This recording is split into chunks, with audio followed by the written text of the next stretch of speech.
नमस्कार मित्रांनो, आज आपण महिंद्रा ओझा प्रोझा 2130 एच पीचा हा मिनी ट्रॅक्टर आहे, जो शेतकऱ्यांसाठी फळबागा असतील किंवा इतर कोणत्याही पिकासाठी हा आपण ट्रॅक्टर वापर करू शकतो. मित्रांनो, या ट्रॅक्टरचं सर्वात महत्त्वाचं वैशिष्ट्य म्हणजे या ट्रॅक्टरला क्रिपर गिअर दिलेला आहे. ज्या गिअरच्या सहाय्याने आपण या ट्रॅक्टरचं स्पीड 0.3x एवढं ठेवणार आहे, जे की आपण कांदा लागवड यंत्र आहे, कांदा लागवड करताना त्याचा आपण वापर करू शकतो. तसंच आपण द्राक्षबागेमध्ये जर छाटणी केल्यानंतर जे आपण खालचे जे खोड धुवून करतो, त्यावेळेस हे आपल्याला क्रिपरचा गिअरचा आपण वापर करू शकतो.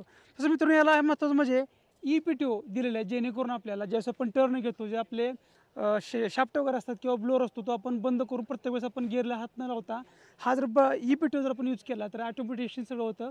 ऑटोमॅटिकली आपला ब्लोअर बंद होऊन आपण टर्न घेऊ शकतो. सर्वात महत्त्वाचं म्हणजे हा 30 एच पीमधला लहान ट्रॅक्टर आहे, फोर व्हील ड्राईव्ह आहे. याचं ग्राउंड क्लिअरन्स डिस्टन्स चांगला आहे आणि सर्वात महत्त्वाचं म्हणजे हा टर्न घेताना कमी जागेमध्ये म्हणजे 2 ते 3 फुटामध्ये ट्रॅक्टर ओढू शकतो. स्टेअरिंग बघा, आता आपल्या कारसारखं पॉवर स्टेअरिंग दिलेलं आहे. याच्यामध्ये आपल्या उंचीनुसार आपण ॲडजस्टेबल वर खाली पुढे पाठीमागे करू शकतो. तसं मित्रांनो, ही जी आपण बसण्याची सीट आहे ते एकदम कम्फर्टेबल सीट आहे. ही सीट आपण पुढे मागे करू शकतो.